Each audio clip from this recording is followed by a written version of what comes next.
रहते प्रकीर्णन। ठीक है, प्रकीर्णन एक्चुअली में होता क्या है कि जब कोई प्रकाश की जो किरण है एक माध्यम से दूसरे माध्यम में प्रवेश करती है तो उस माध्यम के जो कण है उस प्रकाश को अवशोषित करके पुनः उत्सर्जित करने की जो क्रिया होती है उसको हम प्रकीर्णन कहते हैं। क्या कहते हैं? प्रकीर्णन। ठीक है, आपको पढ़ाया गया या आपको लिखाया गया प्रकीर्णन क्या होता है। नेक्स्ट जो है आपका वीडियो आएगा। उसके बाद लॉर्ड रैले के अनुसार जो है वो प्रकीर्णन क्या होता है। लॉर्ड रैले के अनुसार किसी कण द्वारा, ठीक है, किसी कण द्वारा प्रकीर्णित या प्रकीर्णित प्रकाश की जो तीव्रता होगी उसकी तरंगदैर्घ्य की चतुर्थ घात के व्युत्क्रमानुपाती होगी। यानी किसी भी कण द्वारा प्रकीर्णित प्रकाश की तीव्रता उसकी तरंगदैर्घ्य की चतुर्थ घात के व्युत्क्रमानुपाती होगी, जबकि कण का आकार प्रकाश की तरंगदैर्घ्य की तुलना में बहुत ही छोटा होगा। ठीक है, तो यदि आपके प्रकाश की जो तरंगदैर्घ्य है वो लैम्डा, यहाँ पे तरंगदैर्घ्य को हम लैम्डा से लिखते हैं। ठीक है, उसके बाद प्रकीर्णित प्रकाश की जो तीव्रता है वो आई है, तब लिखते हैं आई अनुक्रमानुपाती या व्युत्क्रमानुपाती 1 लैम्डा की पावर 4। ठीक है, यानी आई अनुक्रमानुपाती होगा 1 लैम्डा की पावर 4 के। ठीक है, क्योंकि 1 लैम्डा 4 बोले तो व्युत्क्रमानुपाती हो जाएगा कि 1 लिखा हुआ है। ठीक है, तो ये लॉर्ड रैले का नियम है कि जो प्रकाश किसी भी कण द्वारा प्रकीर्णित प्रकाश की जो तीव्रता होगी वो उसकी तरंगदैर्घ्य की चतुर्थ घात के व्युत्क्रमानुपाती होगी। ठीक है, उसके बाद लाल रंग का जो प्रकीर्णन होता है वो सबसे कम होगा और बैंगनी रंग का जो प्रकीर्णन होगा वो सबसे ज्यादा होगा। आप देखते हो कि आपको लाल रंग बहुत दूर से दिख जाता है।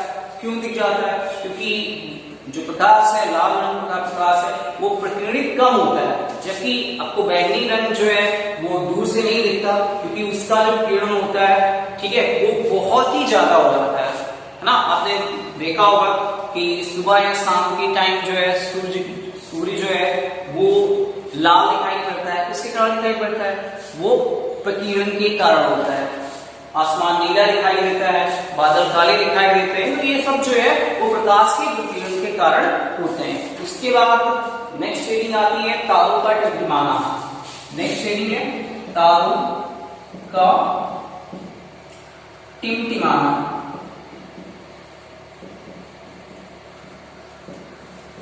ये तारे टिमटिमाते हुए क्यों नजर आते हैं? तो आपने महसूस किया होगा कि या आपने देखा होगा कि तारे अगर हम देखें तो कहीं ना कहीं टिमटिमाते नजर आते हैं। कारण क्या है इनका? जो तारों के प्रकाश का वायुमंडलीय अपवर्तन होता है, अपवर्तन के कारण जो है वो तारे जो है वो टिमटिमाते रहते हैं। जाहिर सी बात है, जब प्रकाश की किरण विरल माध्यम से सघन माध्यम में प्रवेश करेगी तो क्या होगा?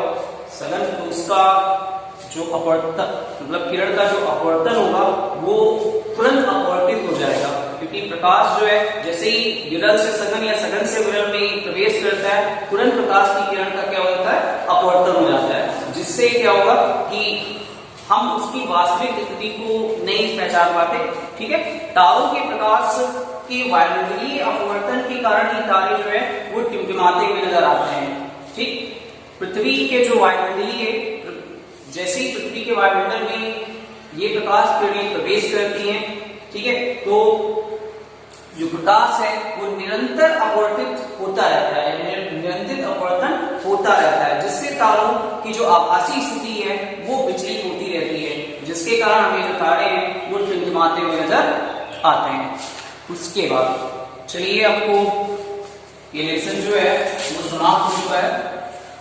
आपको न्यूमेरिकल बताते हैं। सारे न्यूमेरिकल एक जैसे लग जाएंगे बड़े आराम से। फर्स्ट नंबर न्यूमेरिकल देख लीजिए। फर्स्ट नंबर न्यूमेरिकल कहा जा रहा है कि एक व्यक्ति जो है 5 मीटर की दूरी देख सकता है। एक व्यक्ति जो है 5 मीटर की दूरी देख सकता है, यानी जो प्रतिबिंब है वो 5 मीटर पर बनना चाहिए। 5 मीटर तक बने तो वो देखेगा। इसका मतलब है कि जो वेरिएशन दी जा रही है वो v बराबर 5 मीटर, वो भी माइनस में। ठीक है, यदि 5 मीटर तो देख सकता है तो देखने के लिए v बराबर उसका जो प्रतिबिंब की स्थिति है वो 5 मीटर को होनी चाहिए।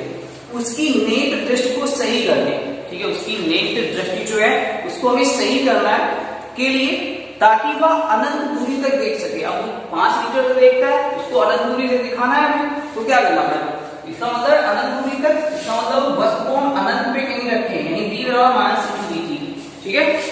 देख सकते उसने अपने चश्मे में कौन सा और कितनी क्षमता का लेंस प्रयोग करना चाहिए, कौन सा लेंस होना चाहिए और कौन सा, कितनी क्षमता का लेंस होना चाहिए और कौन सा लेंस प्रयोग करना चाहिए। तो जाहिर सी बात है वो पास या निकट की वस्तु में तो आसानी से देख सकता है, लेकिन दूर की वस्तु में नहीं देख पाता है। इसका मतलब कौन सा दोष है, इसका मतलब है कि उसे निकट दृष्टि दोष है। तब क्योंकि हमें f की वैल्यू चाहिए तो लिखते हैं लेंस के सूत्र से, लेंस के सूत्र से आपने पढ़ा है 1/f बराबर होता है 1/v माइनस 1/u। तो 1/f 1/v की वैल्यू जो है वो माइनस की 5 है और माइनस 1/इंफिनिटी, क्योंकि इंफिनिटी भी माइनस में तो ये प्लस में हो जाएगा, यानी 1/f बराबर 1/इंफिनिटी जो होता है, ठीक है, वो वैल्यू क्या देगा 1/इंफिनिटी इज इक्वल टू 0, ठीक। तो ये हो जाएगा माइनस 1/5 या f बराबर आएगा माइनस का 5। जो माइनस दिखा रहा है इसका मतलब है कि जो लेंस यूज करेंगे वो अवतल यूज करेंगे। क्या यूज करेंगे, अवतल लेंस, ठीक है। यहां पे हम अवतल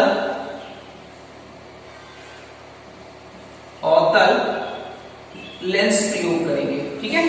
उसके बाद अब इसकी क्षमता निकाल के लानी है। क्षमता आपने पढ़ा है कि लेंस की क्षमता के लिए सूत्र पढ़ा है, लेंस की क्षमता आपने पढ़ा है P = 1/f होता है अगर आपकी वैल्यूएशन मीटर में f की दी हो तो, ठीक है। क्योंकि यहाँ पे ये सेंटीमीटर में लिया जा रहा था, ठीक है, ये सेंटीमीटर में लिया जा रहा था, ये नहीं मीटर में लिया जा रहा था, तो यहाँ पे लेंगे मीटर, ठीक। तो ये आएगा 1/- (5) या 5, तो P बराबर आएगा आपका 0.2 डायोप्टर। ये आपका आंसर होता है अगर लेंस की क्षमता 0.2 डायोप्टर है तो। उसके बाद चलिए आपको एक और मीटर बताते हैं, 2 नंबर मीटर है, आप लोग बड़े आराम से अपने हिसाब से लगा सकते हो। कहा जा रहा है कि जो वस्तु है वो अनंत पर है, कहां पे, अनंत पर, यानी माइनस इंफिनिटी होगा और उसे 150 सेंटीमीटर दिखाई पड़ता है, यानी 150 सेंटीमीटर दिखाई पड़ता है, ठीक है। अब उसको फोकल दूरी f बराबर निकाल के लाना, बिल्कुल ऐसे निकाल सकते हो, लेंस का फार्मूला लगा के f की वैल्यू बड़े आराम से निकाल सकते हो। आंसर आपका आएगा 150, ठीक है, माइनस में 150 सेंटीमीटर। तो सारे लोग बड़े आराम से सॉल्व